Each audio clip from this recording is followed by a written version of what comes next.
name is Sandra Gervis. I'm the author of 15 published books, 13 of which are nonfiction and 2 of which are novels about a variety of subjects, from travel to business to satire to the 60s. I've been a writer for well over 25 years. In 2005, my son was injured while on active duty with the U.S. Army. As a result of that injury, he became addicted to Oxycontin.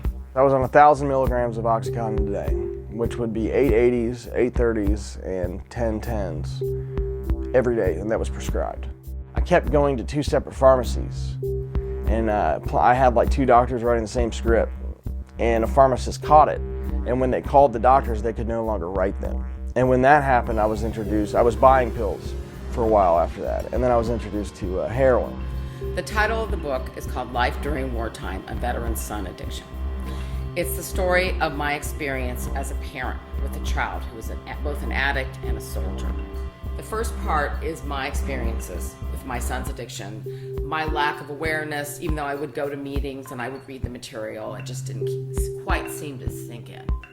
And it's also going to be interspersed with practical, substantive information, that it's a physiological thing that happens inside your brain, that once you become an addict, it's really a disease that takes over your life. The disease of addiction has 2 parts. From my understanding, there's the obsession and the compulsion. The obsession are the thoughts, the racing thoughts to use, the want to use, but those pass, those are just feelings. The compulsion, that's the beast.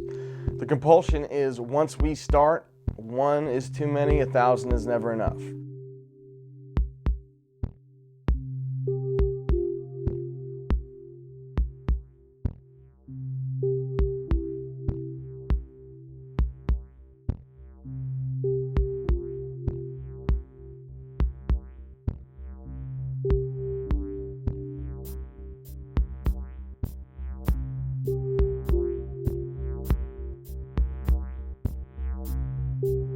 In addition to providing substantive information and my story, my book will be geared towards the emotions that you might be feeling, whether it's anger or fear or frustration.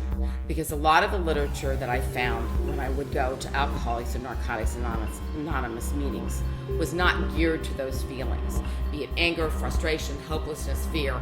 No matter what the underlying theme, you're going to be able to look at the table of contents and say, yeah, I'm really feeling hopeless, or I don't understand, or I'm not understanding it. Is he lying to me? How can I tell? A lot of the things that would help me is I would go to meetings, and the meetings supported me emotionally. And then I would go to seminars about addiction, and that satisfied the other part of the need that I had for information. It allowed me to step away from it and say, oh yes, this is so familiar. This is what we're talking about. My book will hopefully meld the 2 of those in one book. This is my life as a writer. I've spent my whole life trying to make sense of things as best as I can. And this is a book I feel very passionately about. It's something that I think needs to be written and needs to be talked about, to add to the literature, to add to the knowledge, so that people can understand and work with this problem, which is not getting any better.